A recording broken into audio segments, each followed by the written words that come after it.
अंजलि, अंजलि उठ जा, तूने फिर से बिस्तर में सुसु कर दिया। कमरे में कितनी बदबू फैल गई है।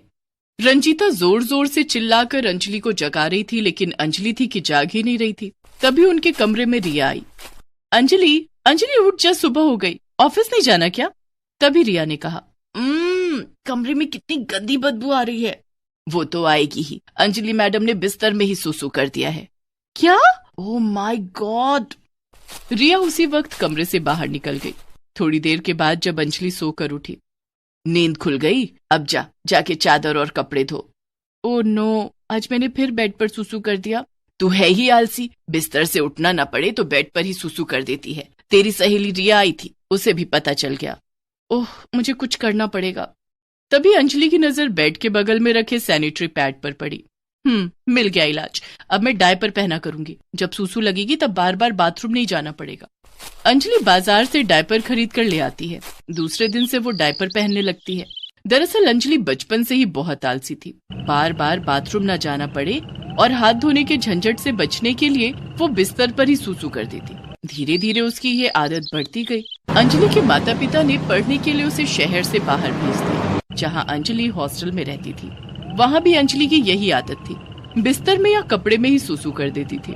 इसी तरह से उसकी पढ़ाई पूरी हो गई और अब तो अंजलि की जॉब भी लग गई थी। वो एक मल्टीनेशनल कंपनी में इंजीनियर थी। अब अंजलि पीजी में रहती थी, लेकिन बिस्तर में और कपड़े में सुसु करने की आदत अभी भी बरकरार थी।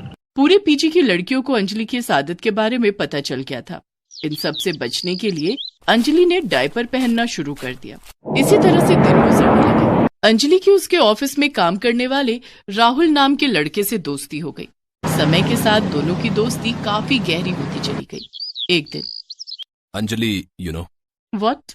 you are my heart. I can't live without you. I love you. Do you? जवाब में अंजलि मुस्कुरा देती है। राहुल समझ जाता है कि अंजलि भी उससे प्यार करती है। उसके बाद दोनों अपने अपने घर वालों से बात करते हैं। घर वालों की रजामंदी से दोनों की शादी हो जाती है। लेकिन राहुल के माता पिता गांव में रहते थे। शादी के दूसरे दिन अंजलि विदा होकर अपने ससुराल यानी गांव आ जाती है।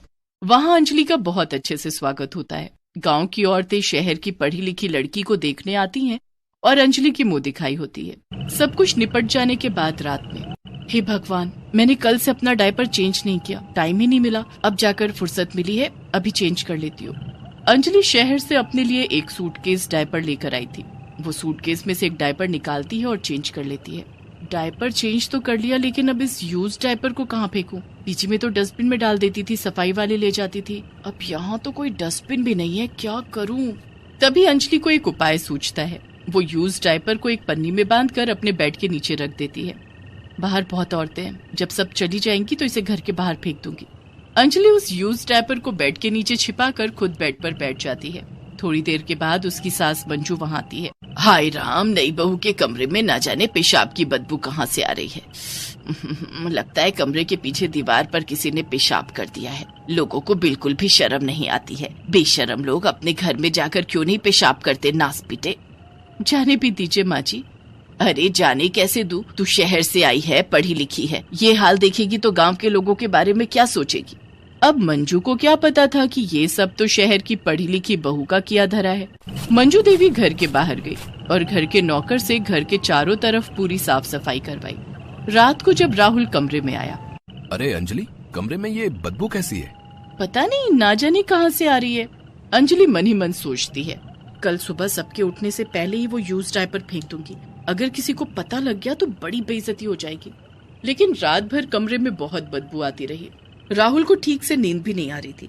वो उठकर कमरे के बाहर सोफे पर सो गया। इधर अंजलि ने अपनी घड़ी में सुबह 4 बजे का अलार्म लगाया। सुबह 4 बजे जब अलार्म बजा तो उसकी नींद टूटी। अब ये यूज डायपर घर के बाहर फेंक देती हूँ, किसी को कुछ पता नहीं चलेगा।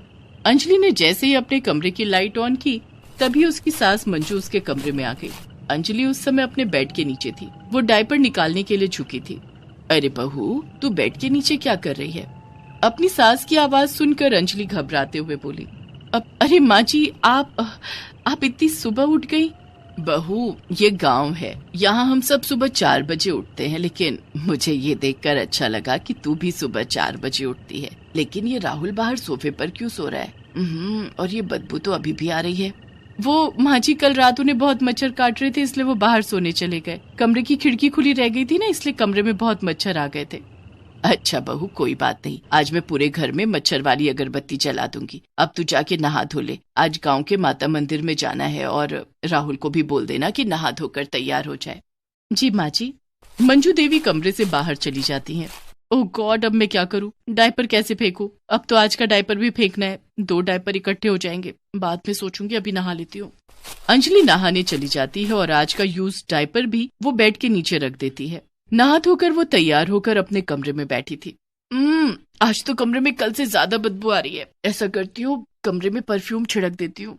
अंजलि ने अपना महंगा परफ्यूम कमरे में छिड़क दिया। थोड़ी देर के बाद उसकी सास मंजू कमरे में आई। अंजलि बहू, तू तैयार हो गई? राहुल भी तैयार हो गया है, चल मंदिर चलते हैं। सभी लोग गांव के प्राचीन माता मंदिर में पूजा करने के लिए जाते हैं। वहां से लौटने के बाद अंजलि के कमरे से परफ्यूम की खुशबू जा चुकी थी और अब तो पहले से भी ज्यादा गंदी बदबू आ रही थी। ना जाने क्या हो गया है, कल से घर में बहुत बदबू आ रही है। लगता है काली गुफा के तांत्रिक बाबा को बुलाना पड़ेगा। कहीं घर में भूत प्रेत का साया तो नहीं पड़ गया? किसी ने मेरे घर को नजर लगा दी है। अंजलि मन ही मन सोचती है। माँ जी, कोई भूत प्रेत का साया नहीं है, ये तो मेरे डायपर की बदबू है। मैं आज रात ही दोनों डायपर बाहर फेंक दूंगी। उस रात जब घर के सारे लोग खाना खाकर सो जाते हैं, तब रात के 1 बजे अंजलि उठती है। सारे लोग सो गए, अब दोनों डायपर फेंकने का यही मौका है। वो बेड के नीचे से धीरे से दोनों डायपर निकालती है। दोनों डायपर बहुत तेज बदबू मार रहे थे। अंजलि अपने एक हाथ से अपनी नाक बंद कर लेती है और दूसरे हाथ में डायपर लेकर घर के दरवाजे तक जाती है। वो धीरे से दरवाजा खोलती है और घर के बाहर जाकर दोनों डायपर फेंक देती है। लेकिन उसे ऐसा करते हुए पड़ोस की 2 औरतें देख लेती हैं। दोनों अपने अपने घर की छत पर सो रही थी। दूसरे दिन दोनों औरतें एक दूसरे से छत पर मिलती हैं। अरे सुनीता, कल रात तूने देखा? मंजू के घर से कोई औरत बाहर निकली और सड़क पर डायपर फेंक कर गई है।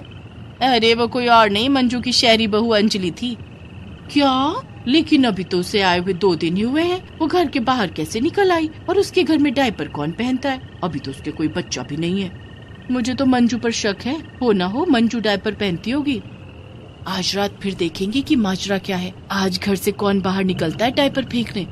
उस रात फिर अंजलि यूज डायपर फेंकने के लिए रात के 1 बजे घर से बाहर निकलती है और डायपर फेंक कर घर के अंदर आ जाती है। दोनों औरतें नजर जमाए हुए थी। वो दोनों अंजलि को डायपर फेंकते हुए देख लेती हैं। इधर अंजलि भी परेशान हो गई थी।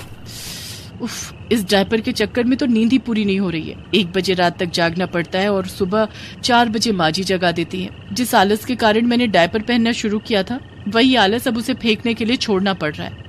अंजलि अपने कमरे में आकर सो जाती है। दूसरे दिन उसके घर सुनीता और कृष्णा आती हैं। अरे आओ आओ सुनीता और कृष्णा बहन। नहीं, हम घर के अंदर नहीं आएंगे। हम तो बस ये कहने आए थे कि बहू के आते ही तुम इतनी आलसी हो गई कि अब सूसू पॉटी भी डायपर में करने लगी। ये क्या कह रही हो तुम दोनों? डायपर में सूसू पॉटी? तुम दोनों का दिमाग खराब हो गया है क्या? तुम क्या सोच रही हो मंजू कि हमें कुछ पता नहीं चलेगा? रात के 1 बजे नई बहू से सड़क पर डायपर फिकवाते तुम्हें शर्म नहीं आती? कृष्णा की बात सुनकर मंजू रोने लगती है। अरे मैं तो सुबह 4 बजे उठकर फ्रेश हो जाती हूँ, भला मुझे डायपर पहनने की क्या जरूरत? अपनी सास को इस तरह लोगों के सामने जलील होते हुए और रोते हुए देखकर अंजलि को बहुत बुरा लगता है। वो दोनों औरतों के पास जाती है और कहती है, कृष्णा चाची, सुनीता चाची, इसमें माँ जी की कोई गलती नहीं है। दरअसल वो डायपर मैं पहनती हूँ। क्या तू डायपर पहनती है? जी माँ जी, मैं अपने आलस के कारण बेड पर ही सुसु कर देती थी, जिससे बचने के लिए मैंने डायपर पहनना शुरू किया। लेकिन अब मैं कान पकड़कर कहती हूँ, मैं अब कभी डायपर नहीं पहनूंगी। जिस कारण से मेरी माँ जैसी सास को शर्मिंदा होना पड़े, वो काम मैं कभी नहीं करूंगी।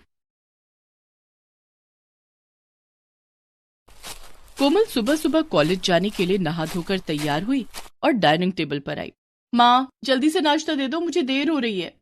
तभी कोमल की माँ सुमित्रा देवी हाथ में नाश्ते की प्लेट लेकर आई और कोमल के सामने रख दिया। ये क्या माँ, आज आपने छोले भटूरे बनाए हैं? आपको तो पता है ना कि मुझे ये सब नहीं पचता है। अरे आज तेरे पापा और भाई को यही खाना था, अब मैं सबके लिए अलग अलग नाश्ता थोड़ी ही बनाऊंगी। आज खा ले, साथ में खाना पचाने वाली दवाई खा लेना। कोमल ने जैसे तैसे एक भटूरा खाया और साथ में 1 चम्मच खाना पचाने वाली दवाई भी पी। कोमल ने खाना पचाने की कई दवाइयां ट्राई की थी, लेकिन फिर भी भारी भोजन उसे पचता ही नहीं था, जिस कारण कोमल का शरीर भी पतला दुबला था। खैर, छोले भटूरे खाकर कोमल कॉलेज चली गई, लेकिन क्लास के दौरान ही उसके पेट में दर्द शुरू हो गया। कोमल ने मन में सोचा, हो गया बंटाधार, मैंने माँ से कहा था कि मुझे ये सब मत खिलाओ, अब जल्दी घर भागना पड़ेगा। कोमल क्लास बीच में ही छोड़कर ऑटो पकड़कर घर आ गई। उसे लूज मोशन शुरू हो गए थे। वो बार बार टॉयलेट जा रही थी। तभी उसके छोटे भाई राजेश ने ये सब देख लिया। क्या हुआ दीदी, फिर पेट खराब हो गया क्या? हाँ राजेश, आज छोले भटूरे खा लिए, बस पेट खराब हो गया। आप चिंता मत करो दीदी, मैं अभी आपके लिए दवाई लाता हूँ। राजेश भागकर मेडिकल स्टोर पर गया और कोमल के लिए दवाई लेकर आया। ये लो दीदी, आप ये दवाई खा लो, आपका पेट एकदम ठीक हो जाएगा। कोमल ने दवाई खा ली। थोड़ी देर के बाद उसका लूज मोशन बंद हो गया। उसने सुमित्रा देवी से कहा, माँ मेरे लिए आज खिचड़ी बना देना। हाँ मुझे पता है, राजेश ने बता दिया था कि तेरा पेट खराब है। सुमित्रा देवी ने कोमल के लिए खिचड़ी बना दी। रात में खाने के टेबल पर सभी लोग भरवा परवल खा रहे हैं और मैं खिचड़ी खा रही हूँ। आखिर ये कब तक चलेगा? मेरा भी बहुत मन करता है कि मैं अच्छा अच्छा खाना खाऊं। इतने डॉक्टरों से दिखा लिया, लेकिन तेरा पेट किसी की दवाई से ठीक नहीं हुआ। चिंता मत करो सुमित्रा, मैंने एक आयुर्वेदिक डॉक्टर से अपॉइंटमेंट लिया है। हम कोमल को कल वहां लेकर चलेंगे। बहुत नाम सुना है उस डॉक्टर का। मुझे यकीन है कि इस बार कोमल का पेट जरूर ठीक हो जाएगा। दूसरे दिन सभी लोग कोमल को लेकर डॉक्टर के पास जाते हैं। डॉक्टर ने कोमल को कुछ पीने के लिए दवाइयां दी। कोमल मन ही मन में सोचती है, बाप रे इतनी दवाइयां, मैं तो भूल ही जाऊंगी कि कौन सी कब पीनी है। खैर, सभी लोग घर आ गए। सबसे पहले कोमल ने एक चार्ट बनाया कि कौन सी दवाई कब पीनी है। उसके बाद उसने दवाई पीनी शुरू की। कितनी कड़वी दवाई है और उल्टी आ रही है। और सच में कोमल को उल्टी आ गई। वो बाथरूम में जाकर उल्टियां करने लगी। थोड़ी देर के बाद, पहले तो लूज मोशन से परेशान थी, अब उल्टियां भी परेशान करने लगी। कोमल ने दवाइयों को फिर हाथ भी नहीं लगाया।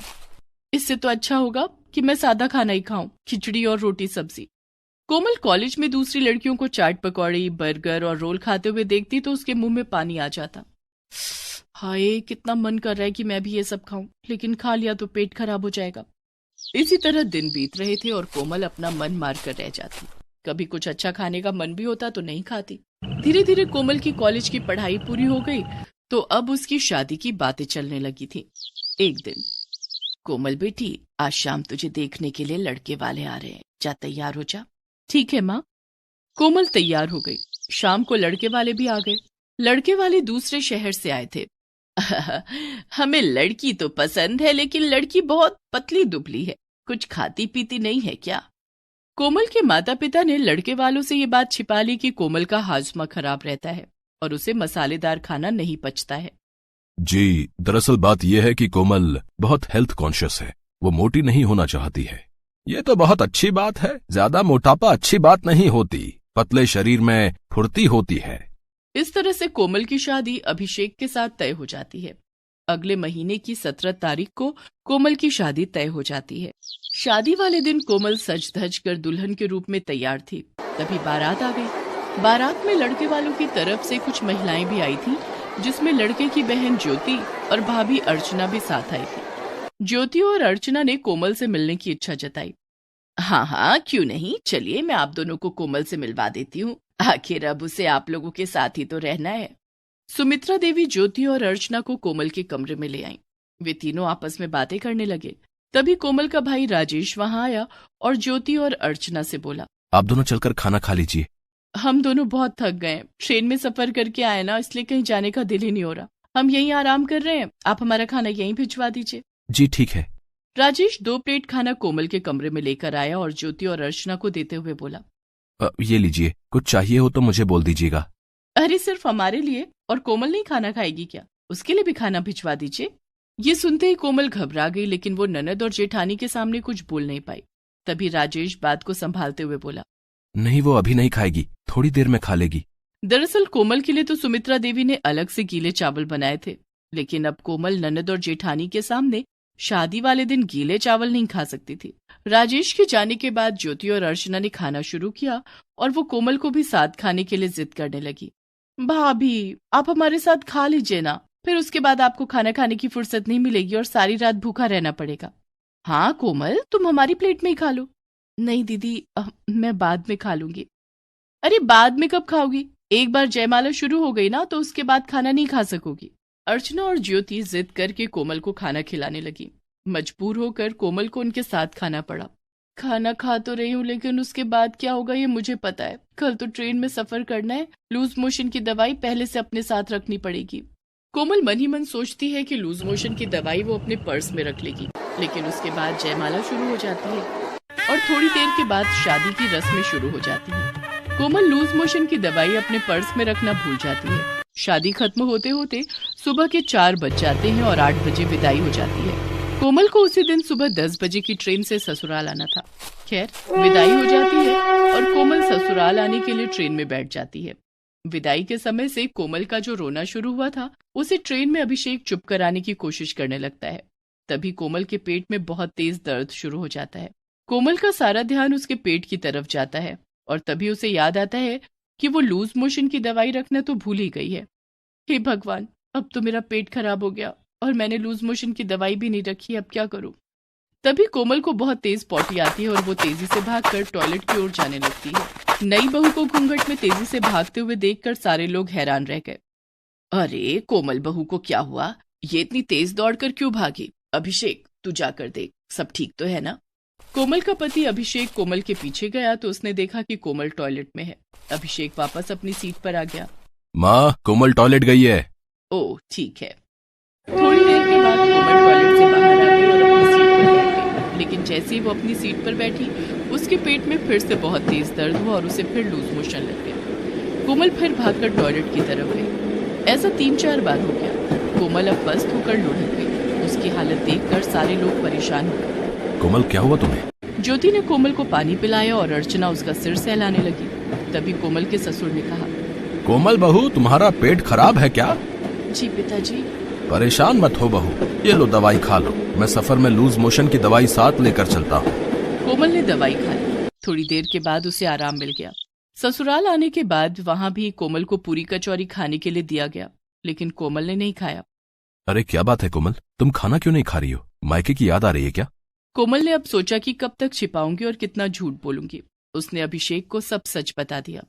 दरअसल अभिषेक जी, तला भुना और मसालेदार खाना मुझे हजम नहीं होता है। मेरा पेट खराब हो जाता है। मेरी पाचन शक्ति बहुत कमजोर है, इसलिए मैं बहुत हल्का खाना खाती हूँ, जैसे खिचड़ी, गीले चावल, सूखी रोटी और लौकी कद्दू। तो ये बात है, इसलिए ट्रेन में तुम्हारा पेट खराब हो गया था? जी। परेशान होने की कोई जरूरत नहीं है। मेरा दोस्त तरुण बहुत अच्छा डॉक्टर है, मैं कल ही तुम्हें उसके पास ले चलूंगा। दूसरे दिन अभिषेक कोमल को डॉक्टर तरुण के पास ले जाता है। घबराने की कोई बात नहीं है, इनकी पाचन शक्ति कमजोर है, इस वजह से मसालेदार या तला भुना खाने से बहुत जल्दी इनके पेट में इन्फेक्शन हो जाता है। मैं कुछ दवाइयाँ लिख रहा हूँ, जिसे खाने से इनकी पाचन शक्ति बहुत जल्द अच्छी हो जाएगी। डॉक्टर तरुण ने कुछ दवाइयाँ लिखी, जिसे कोमल ने खाना शुरू किया और बहुत जल्द उन दवाइयों ने अपना असर दिखाना शुरू कर दिया। कोमल की पाचन शक्ति अब आम लोगों की तरह हो गई थी और अब कोमल ने भी पूरी कचौरी खाना शुरू कर दिया था।